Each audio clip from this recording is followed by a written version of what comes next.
Salut les amis, j'espère que vous allez bien. Donc, je vais faire le débriefing du match du Real contre Mallorca. Ah, vraiment, ça m'a donné les mots de tête à la fin du match. Vraiment, je m'attendais parce que Mallorca vienne gagner, puisse battre le Real de Madrid comme l'année passée à Santiago de Bernabéu. En tout cas, aujourd'hui, j'espérais juste un match nul, ok? Et jusqu'aux alentours de la 70, 75e minute, tout se passait parfaitement bien, vraiment parfaitement bien. Déjà, en deuxième période, l'adversaire avait une certaine domination, donc j'étais vraiment ravi. Et il a fallu que Rudiger vienne et pour tout gâcher. Vraiment déçu. Une fois de plus, le Real qui s'en sort sur un coup de pied arrêté à la fin du match. Vraiment, bravo à eux. Ils ont mérité leur victoire. Mais revenons d'abord par rapport à ce match. Il y a un problème que je ne comprends pas avec le coach en ce moment. Son nom m'échappe même en ce moment. Donc, une fois de plus, il a aligné 4 milieux de terrain. C'est vrai que Jude Bellingham est pratiquement un attaquant parce qu'il va vraiment en avant, mais de base, c'est un milieu de terrain. Ok. Et face à un adversaire qui joue constamment le bus. L'année dernière, on l'a déjà vu. Je crois que c'était Nacho qui avait même marqué un contre son camp, ok, qui avait fait en sorte que le Real puisse perdre face au Mallorca. Mais aujourd'hui encore, on a vu la même chose. Et pendant toute la première période, le Real a pratiquement joué dans le camp de Mallorca. Ok. Donc pour dire qu'il y avait une domination claire et nette de la part du Real Madrid. Aucun problème.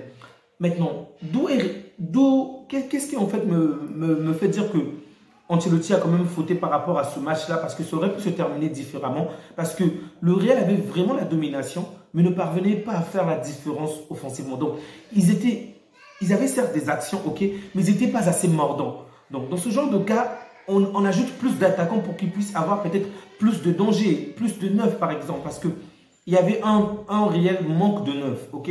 Comme vous le savez si bien, il joue juste avec Vinicius et Rodrigo, donc il n'y a que les deux pour lui.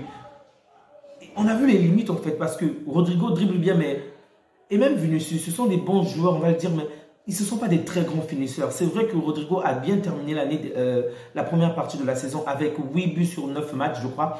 Mais en termes de finition, il a encore vraiment une marge à faire. Vinicius également, c'est un très bon joueur, je n'en dis qu'on ne vient pas. Mais pour la finition, encore, il y a un problème. Ces deux joueurs-là ont fait un bon match, je le précise. Bellingham également a fait un bon match. Dans l'ensemble, les joueurs de Madrid ont bien joué, je précise, mais ils n'ont pas été assez dangereux devant les lignes adverses. Et c'est là que je pense que Ancelotti a quand même fauté parce qu'il aurait pu mettre par exemple un Diaz, il aurait pu ajouter, il s'appelle comment déjà, ce neuf-là en fait, pour qu'il y ait plus de danger en fait. Mais une fois de plus, il s'est retenu, il a vraiment pris du temps. C'est vrai que Rosselló est entré à la fin et on a vu un peu l'impact qu'il a apporté. En fait, le fait qu'il puisse être là, le danger qu'il pouvait créer avec sa présence. Bref. Dans tous les cas, ça a vraiment été, on va dire, facile pour le Real, ok, d'avoir une certaine domination pendant toute la première période, mais le Real ne parvenait pas à marquer. Et de l'autre côté, Larin, dès qu'il avait, donc l'équipe adverse, bien évidemment, dès qu'ils avaient la balle, ils lançaient directement la balle à Larin et Larin parvenait vraiment, alors là, vraiment à créer du danger. Maffeo également a pu faire quelque chose de son côté.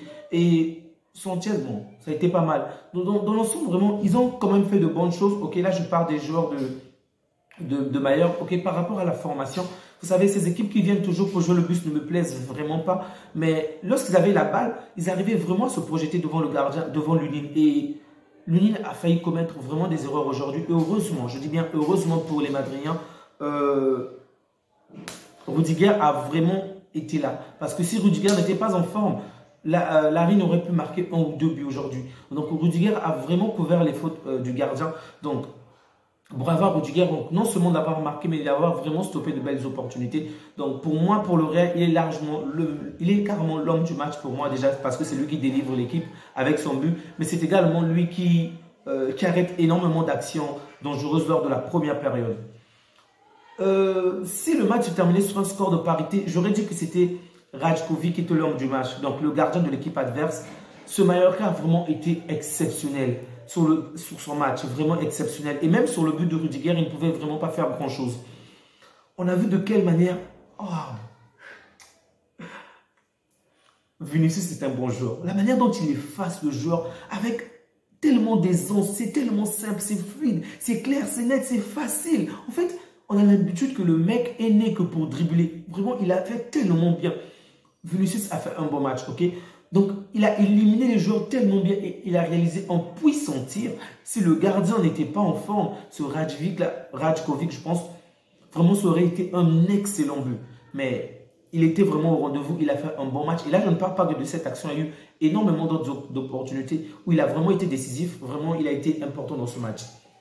Donc, la première partie se termine sur un score de parité. Bien évidemment, il y a une domination du Real, une domination claire et nette en termes de possession, en termes d'action. Mais le Real ne parvient pas à se défendre, ne parvient pas à marquer autant pour moi. La seconde période commence différemment, ok, avec une réelle domination de Mallorca. Mallorca pousse vraiment. C'est vrai qu'il y a toujours un mur, mais on va dire que le mur est un peu plus en avant, ok. Et les passes en profondeur, les passes vers l'avant en faveur de l'arène se font de plus en plus. Et donc, facilement, Mallorca se projette beaucoup plus et réalise beaucoup plus d'actions dangereuses. Je dirais même qu'en deuxième période, en grande partie, avant que le Real ne marque le but, vraiment Mallorca a dominé le Real, vraiment. Et donc, Mallorca se projette, les joueurs mallorquais, donc les Mallorquais se projettent énormément devant le gardien. Ils arrivent à se créer 2 ou 3 opportunités, mais eux également ne parviennent pas à marquer. Donc, il y a une réelle domination, ok, pour la deuxième période en faveur du Mallorca, mais il n'y a toujours pas de but. Et c'est là que ça fait du mal parce que vous savez, le Real Madrid n'est pas une petite équipe. Et donc, lorsque vous vous amusez constamment avec cette équipe-là, ben, au final, le Real parvient à marquer. Donc, Ancelotti va procéder à quelques changements comme sortir, il s'appelle comment déjà, Vinicius, qui je vous rappelle vient de revenir suite à une longue blessure. Il a sorti pas mal de joueurs, ok. Et donc, on a sorti de quelle manière cette équipe-là venait de changer, ok. Il y avait plus de rapidité, il a sorti Kroos également. D'ailleurs, je ne comprends pas pourquoi il a aligné Kroos et Modric pendant aussi longtemps dans ce match. Ils ont certes été bons, mais ce sont des vieux, ok. Ils n'ont pas cette rapidité-là. Et on l'a vu, parce que lorsque l'équipe parvenait à se projeter, ben, les poumons des deux gars étaient vraiment en feu. Ils n'avaient plus la vitesse de rattraper ces deux joueurs-là. Mais heureusement pour eux, la défense madrilène a vraiment été bonne aujourd'hui. Donc, bravo à eux. Donc, Rudiger parvient à faire la différence.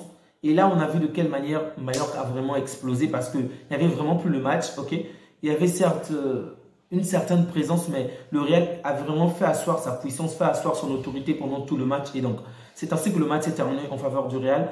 J'aurais vraiment souhaité que ça puisse se terminer différemment, ok, plutôt en faveur de Mallorca. J'espérais vraiment qu'il y aurait un match nul, mais bon, le Real a finalement gagné, ce qui permet à cette équipe d'être première en attendant que Girona puisse recevoir Atlético aujourd'hui. Donc, dans quelques heures, dans quelques minutes, Girona va recevoir Atlético et donc un autre match va se jouer pour savoir si Girona va peut-être avoir les mêmes points que le Real si jamais le Girona venait à s'imposer ou à céder sa place complètement au Real Madrid. Donc, on se dit à bientôt. Ok, il y aura un autre match dont on va parler, celui du Paris Saint-Germain. Prenez bien soin de vous les amis et ainsi que des vôtres et que Dieu vous garde. À bientôt.